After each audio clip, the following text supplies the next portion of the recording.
പ്രിയമുള്ള കൊച്ചു കൂട്ടുകാരെ, നമ്മുടെ എല്ലാം പഠനാന്തരീക്ഷം ഇപ്പോൾ വീട്ടിലാണ്. ഓൺലൈൻ വിദ്യാഭ്യാസം എന്ന പുതിയ രീതി കഴിഞ്ഞ വർഷം നമ്മൾ പരിചയപ്പെട്ടതാണ്. ഈ വർഷവും വളരെയധികം ഗുണമേന്മയോടുകൂടിയും വൈവിധ്യമാർന്ന രീതിയും ഈ ഓൺലൈൻ ക്ലാസ്സുകൾ നിങ്ങളെ തേടിയെത്തുകയാണ്. സ്കൂളിൽ ആവേശത്തിരയിളക്കി പഠിക്കേണ്ട ആ സുവർണകാലം ഉടൻ തിരിച്ചു വരും എന്ന് ആശംസിച്ചുകൊണ്ട് ഈ വർഷത്തെ ഓൺലൈൻ ക്ലാസ്സുകൾ നമുക്ക് ആരംഭിക്കാം. പ്രിയപ്പെട്ട കുട്ടികളെ, സോഷ്യൽ സയൻസ് 7ാം സ്റ്റാൻഡേർഡിലെ ആദ്യ യൂണിറ്റായ യൂറോപ്യൻ ട്രാൻസിഷൻ, യൂറോപ്പ് പരിവർത്തന പാതയിൽ എന്ന യൂണിറ്റാണ് ഇന്ന് ഈ വീഡിയോയിൽ നമ്മൾ ചർച്ച ചെയ്യുന്നത്. പഠനയാത്രകളും വിനോദയാത്രകളും നമ്മളെല്ലാവരും ഒരേപോലെ ഇഷ്ടപ്പെടുന്നവരാണ്. അതെല്ലാം ഇപ്പോൾ മുടങ്ങിയിരിക്കുകയാണ്. ഈ പ്രത്യേക സാഹചര്യത്തിൽ നമ്മളാരും പിന്നോട്ട് പോകാൻ ഉദ്ദേശിക്കുന്നില്ല. നമുക്കെന്ത് ചെയ്യാം? സാങ്കല്പികമായിട്ട് യൂറോപ്പിലേക്ക് ഒരു പഠനയാത്ര പോയാലോ? Europe, France, Italy, Germany, Spain, Britain, Greece, Norway, Portugal, Austria തുടങ്ങിയ ലോകത്തിലെ നമ്പർ 1 സമ്പൽ സമൃദ്ധമായ രാജ്യങ്ങളടങ്ങിയ മനോഹരമായ വൻകര. ആ യൂറോപ്പിനെക്കുറിച്ചും യൂറോപ്പിൽ രൂപം കൊണ്ട നവോത്ഥാന പ്രസ്ഥാനങ്ങളെക്കുറിച്ചും നവോത്ഥാനത്തെക്കുറിച്ചുമുള്ള വിശേഷങ്ങൾ തിരക്കി നമുക്ക് ഒരു യാത്രയായാലോ? അപ്പോൾ എല്ലാവരും റെഡിയല്ലേ? നമുക്കിനി യൂറോപ്പിലേക്ക്. Europe, the intellectual revolution that took place in Europe in 15th and 16th centuries is termed as Renaissance. Literally, the term Renaissance means rebirth, the rebirth of Greek, Roman literature and learning. It was a period of transition from Middle Age to the modern age. The origin of Renaissance was in Italy. The period made a new vigor in literature, art and science. അപ്പം Europe പരിവർത്തന പാതയിൽ, അപ്പം നമുക്ക് എന്താണ് ഈ യൂണിറ്റുമായിട്ട് ബന്ധപ്പെട്ട് ഒരു intro, അതായത് 15ഉം 16ഉം ശതകങ്ങളിൽ യൂറോപ്പിലുണ്ടായ ബൗദ്ധികമായ വിപ്ലവമാണ് എന്ത്? നവോത്ഥാനം. പുനർജന്മം എന്നാണ് നവോത്ഥാനത്തിൻ്റെ അർത്ഥം. ഗ്രീക്ക്, റോമാ സാഹിത്യത്തിൻ്റെയും വിജ്ഞാനത്തിൻ്റെയും പുനരാവിഷ്കരണം എന്നാണ് ഇതുകൊണ്ട് ഉദ്ദേശിക്കുന്നത്. മധ്യയുഗത്തിൽ നിന്നും ആധുനിക യുഗത്തിലേക്കുള്ള യൂറോപ്പിൻ്റെ കടന്നു വരവ് ഒരു പരിവർത്തന ഘട്ടമാണ് നവോത്ഥാന കാലഘട്ടം. ഈ നവോത്ഥാനത്തിന് തുടക്കം കുറിച്ചത് എവിടെയായിരുന്നു? ഇറ്റലിയിലായിരുന്നു.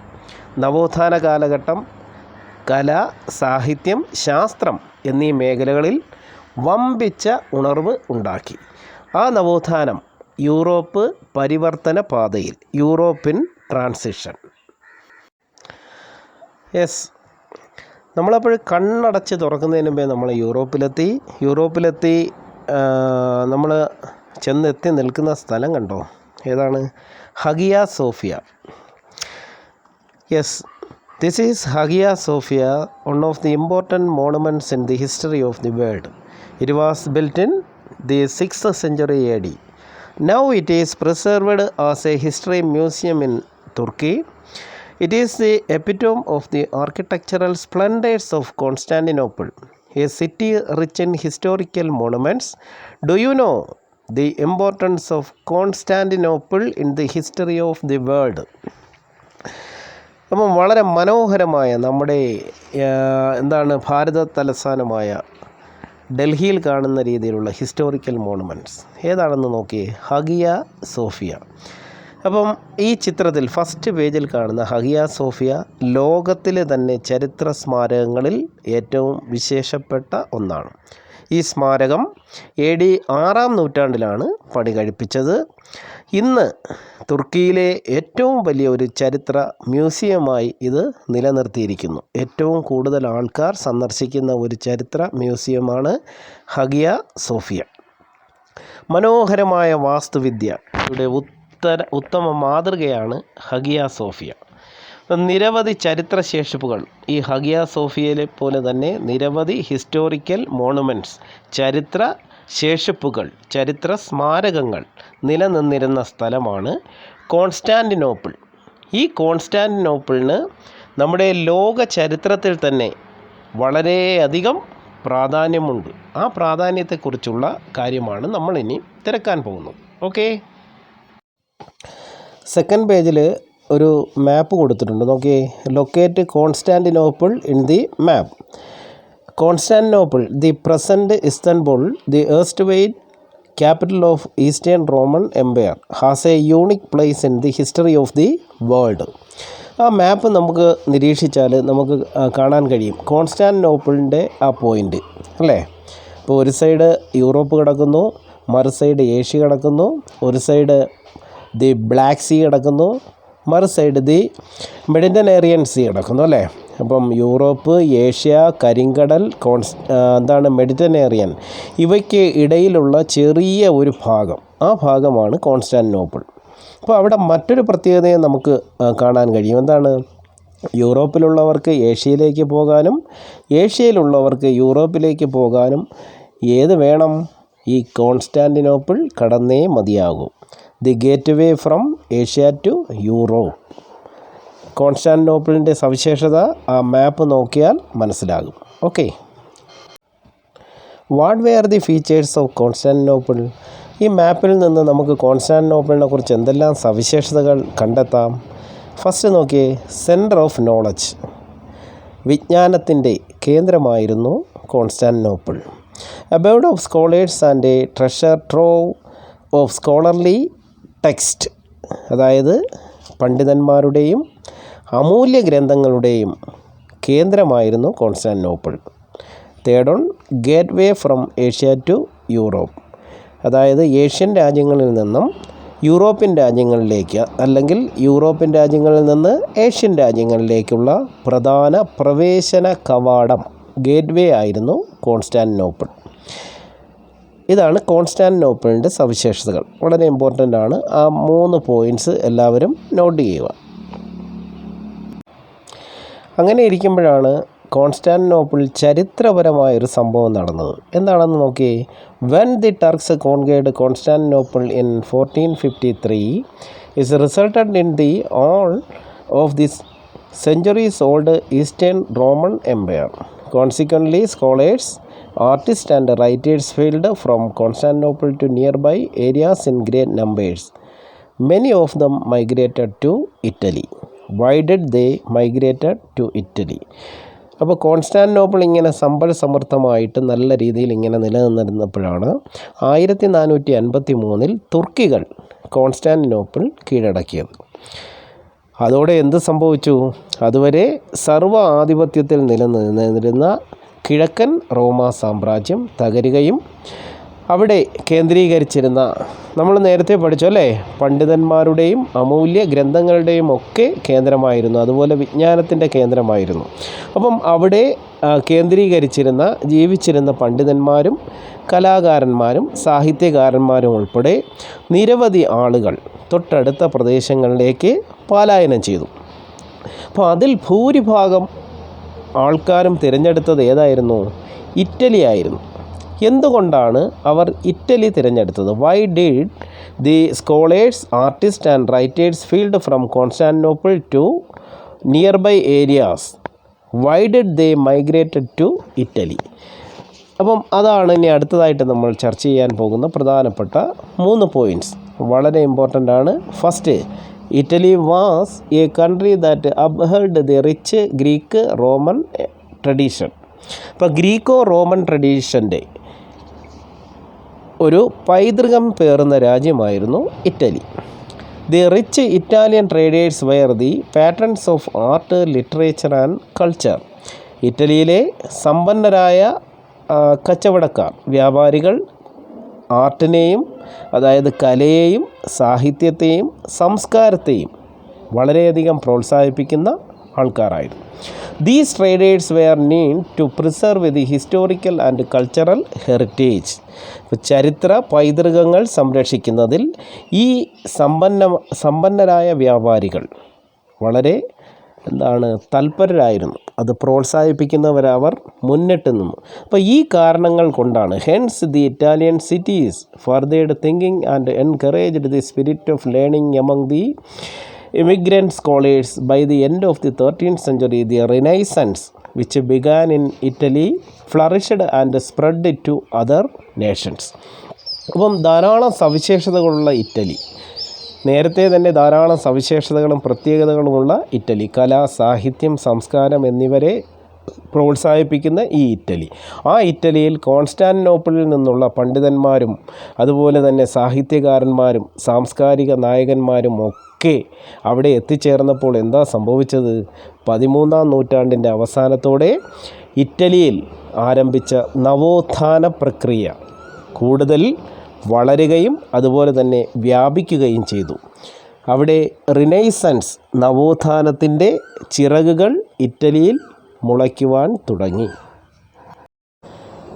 ദി റിനൈസൻസ് ഇപ്പം നമ്മൾ നേരത്തെ ചർച്ച ചെയ്തതാണ് നവോത്ഥാനം അല്ലേ? ഇപ്പം മധ്യയുഗത്തിൽ നിന്ന് ആധുനിക യുഗത്തിലേക്കുള്ള യൂറോപ്പിൻ്റെ കടന്നു വന്ന ഒരു പരിവർത്തന ഘട്ടമാണ് നവോത്ഥാനം. The renaissance, the fine arts, literature and history in the medieval period were centered on religious ideology. The texts were invariably written in Greek and Latin, as these languages were considered elite and scholarly. By the dawn of the 13th century, Latin and Greek gave way to regional languages like English, Spanish, and French. The writers of this period adopted the life of the common man as the central theme of their works. The literature of this period was no longer confined to religion and philosophy, but gave way to themes that depicted diverse aspects of human life. Similar changes occurred in other art forms like painting and sculpture. This vision, primarily concerned with the various aspects of human life, is known as humanism. The new spirit of humanism inspired unique thoughts on the universe and human life. It promoted reasoning and the spirit of inquiry. Consequently, a new awakening in all spheres of human life became visible in Europe, and it is known as the Renaissance. അപ്പോൾ എന്താണ് renaissance? നവോത്ഥാനം അല്ലേ? അപ്പം medieval പീരീഡിൽ, മധ്യകാലഘട്ടത്തിൽ കല, സാഹിത്യം, ചരിത്രം എന്നിവ മതപരമായ ആശയങ്ങൾ കേന്ദ്രീകരിച്ചിട്ടുള്ളതായിരുന്നു. അതുപോലെ തന്നെ യൂറോപ്പിലെ പ്രധാന ഭാഷ, അതായത് പണ്ഡിത ഭാഷകളായി കണക്കാക്കപ്പെട്ടിരുന്നത് ലാറ്റിൻ, അതായത് ലത്തീൻ, ഗ്രീക്ക് എന്നിവയായിരുന്നു.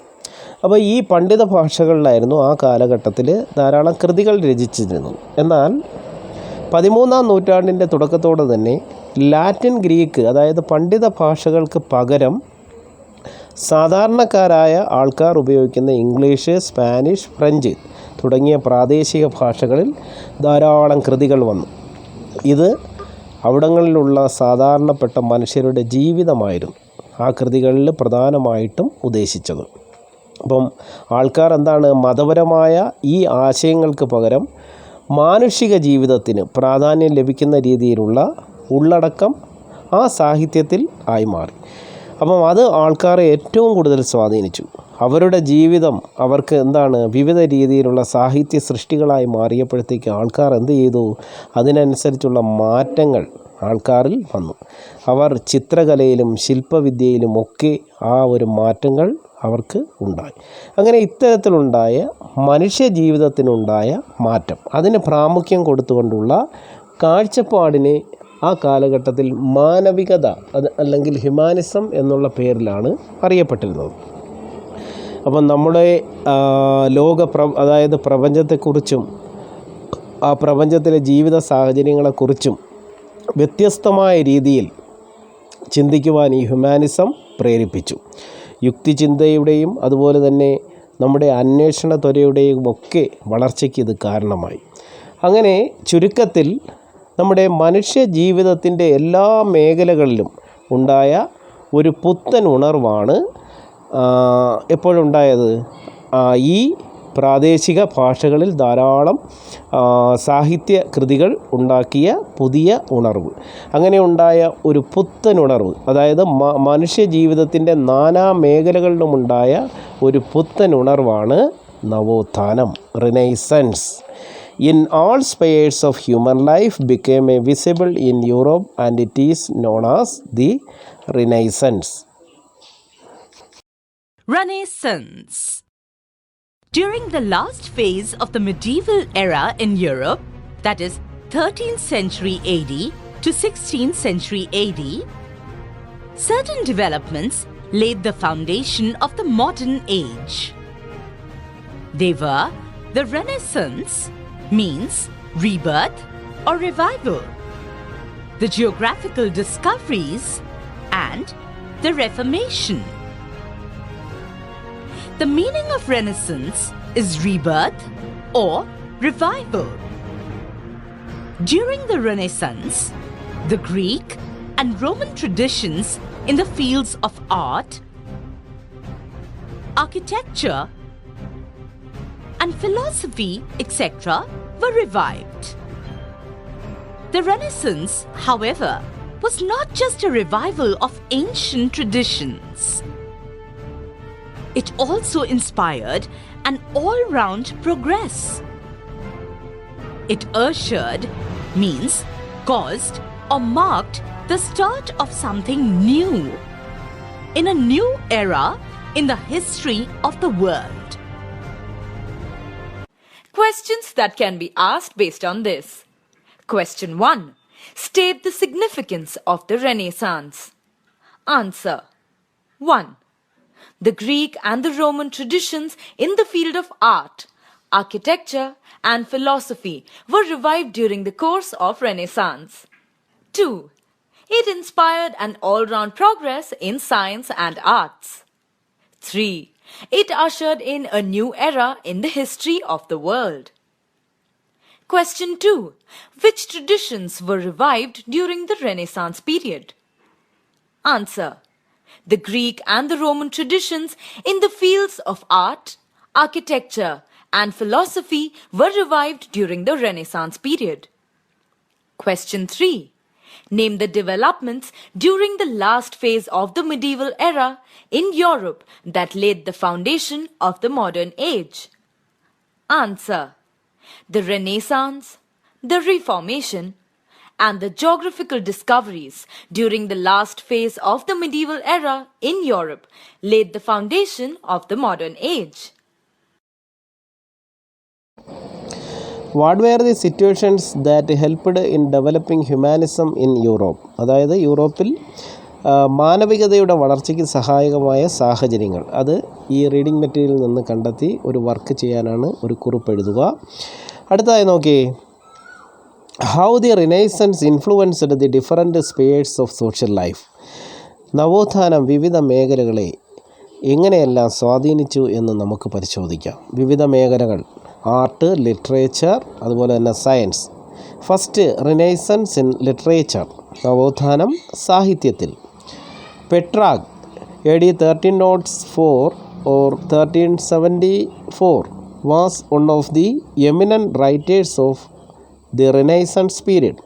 He is known as the father of Renaissance. The magnum opus of Petrarch is Secretum. നവോത്ഥാന കാലത്തെ സാഹിത്യകാരന്മാരിൽ ഏറ്റവും പ്രമുഖനായിരുന്നു പെട്രാക്ക്. അദ്ദേഹത്തെ നവോത്ഥാനത്തിൻ്റെ പിതാവ് എന്ന് വിളിക്കുന്നു. പെട്രാക്കിൻ്റെ ഏറ്റവും പ്രസിദ്ധമായ കൃതിയാണ് സീക്രട്ടം. നെക്സ്റ്റ് പേജിൽ the pictures of A few renaissance writers and their works are given below. Renaissance കാലഘട്ടത്തിലെ സാഹിത്യകാരന്മാർ, അവരുടെ ചിത്രങ്ങൾ, അവർ രചിച്ച പുസ്തകങ്ങൾ. ഫസ്റ്റ് നോക്കിയേ, ദാന്തെ, അദ്ദേഹത്തിൻ്റെ പ്രസിദ്ധമായ ബുക്കാണ് the Divine Comedy. Boccaccio, Decameron കഥകൾ, Decameron stories. Cervantes, Don Quixote. Erasmus, in praise of folly. അടുത്തതായി ഈ സാഹിത്യകാരന്മാരുടെ പേരുകൾ നൽകിയിട്ടുണ്ട്. അവയ്ക്ക് നേരെയുള്ള ഒരു കോളവും നൽകിയിട്ടുണ്ട്. അതിൽ നിങ്ങൾ എന്ത് ചെയ്യുക, പുസ്തകത്തിൻ്റെ പേരെഴുതണം. Names of the major Renaissance writers are given in the following table. Fill up the corresponding columns with the names of their works. അപ്പം ടേബിൾ നോക്കുമ്പോൾ അറിയാം, നമുക്ക് അറിയാൻ കഴിയും Petrarch, Dante, Boccaccio, Cervantes, Erasmus അവരുടെ വർക്കുകൾ നമ്മൾ പഠിച്ചു. ആ വർക്കുകൾ നിങ്ങൾ വർക്കായിട്ട് എഴുതുക. അപ്പം വളരെ പ്രധാനപ്പെട്ടൊരു മേഖലയാണ് നമ്മൾ കടന്നുപോയത്, റിനൈസൻസ്, നവോത്ഥാനം എന്ന മേഖല. ആ നവോത്ഥാനം, അതായത് റിനൈസൻസ് ഇൻ ലിറ്ററേച്ചർ, നവോത്ഥാനം സാഹിത്യത്തിൽ എന്ന ഭാഗമാണ് ഈ പാർട്ടിൽ നമ്മൾ പഠിച്ചത്. അപ്പം ഇതിൻ്റെ വർക്കുകളെല്ലാം ചെയ്യുക. വർക്കുകൾ ഒന്നുകൂടെ നിങ്ങളെ ബോധ്യപ്പെടുത്തുകയാണ്. ഫസ്റ്റ് നമുക്ക് ഹഗിയ സോഫിയയുടെ ഒരു ഷോർട്ട് നോട്ട് എല്ലാവർക്കും എഴുതാം. അതിനുശേഷം നമുക്ക് ആ മാപ്പ് നമുക്ക് വരയ്ക്കാം. വളരെ ഇമ്പോർട്ടൻ്റ് ആണ്. കോൺസ്റ്റാന്റിനോപ്പിളിൻ്റെ മാപ്പ്, അതുപോലെ തന്നെ ഫീച്ചേഴ്സ് ഓഫ് കോൺസ്റ്റാന്റിനോപ്പിൾ. പിന്നെ why did the scholars writers migrated to Italy, അത് ക്വസ്റ്റ്യനായിട്ട് എഴുതാം. റിനൈസൻസിനെ കുറിച്ചും നവോത്ഥാനത്തെക്കുറിച്ചും ഒരു ഷോർട്ട് നോട്ട് തയ്യാറാക്കാം. അതിനുശേഷം ഓൺവേഡ് ക്വസ്റ്റ്യൻസ്, നവോത്ഥാനത്തിൻ്റെ പിതാവ്, അതുപോലെ തന്നെ ഈ ടേബിൾ സാഹിത്യകാരന്മാർ, അതുപോലെ തന്നെ അവർ രചിച്ച പുസ്തകങ്ങൾ, ഇത്രയും തയ്യാറാക്കാനുണ്ട്. റൈറ്റേഴ്സ് വർക്ക്സ് ഇത്രയും തയ്യാറാക്കി ഈ ഭാഗം, അതായത് റിനൈസൻസ് ഇൻ ലിറ്ററേച്ചർ എന്നുള്ള ഭാഗം നമുക്ക് കംപ്ലീറ്റ് ചെയ്യാം. അടുത്ത പാർട്ടിൽ റിനൈസൻസ് ഇൻ ആർട്സ്, സയൻസ്. അപ്പോൾ എല്ലാവർക്കും ക്ലാസ്സുകൾ മനസ്സിലായി എന്ന് വിശ്വസിക്കുന്നു. അപ്പം ക്ലാസ്സുകൾ കണ്ടതിന് ശേഷം വർക്കുകൾ പൂർത്തിയാക്കുക, മാപ്പ് വരയ്ക്കുക. അപ്പോൾ എല്ലാവർക്കും നന്ദി, നമസ്കാരം. അപ്പോൾ ഇന്നത്തെ ക്ലാസ്സുകളെല്ലാം എല്ലാവർക്കും മനസ്സിലായെന്ന് വിശ്വസിക്കുന്നു. വൈവിധ്യമാർന്ന രീതിയിൽ തുടർന്നുള്ള ക്ലാസ്സുകൾ നിങ്ങൾക്ക് ലഭിക്കും. ഈ ക്ലാസ്സുകൾ ലഭ്യമാക്കാൻ നിങ്ങൾ ഈ ചാനൽ സബ്സ്ക്രൈബ് ചെയ്യുക. ക്ലാസ്സിൽ കിട്ടുന്ന കാര്യങ്ങൾ അപ്പോൾ തന്നെ രേഖപ്പെടുത്താൻ ഒരു നോട്ട്ബുക്ക്, പേന, അതുപോലെ തന്നെ തരുന്ന വർക്കുകളെല്ലാം എഴുതി അതാത് ദിവസത്തെ ക്ലാസ്സുകൾ അതാത് ദിവസം തന്നെ പൂർത്തിയാക്കി നല്ല രീതിയിൽ എല്ലാവരും പഠിച്ച് മിടുക്കരാകും എന്ന് വിശ്വസിക്കുന്നു. അപ്പോൾ ഓക്കെ, അടുത്ത ക്ലാസ്സിൽ ബൈ.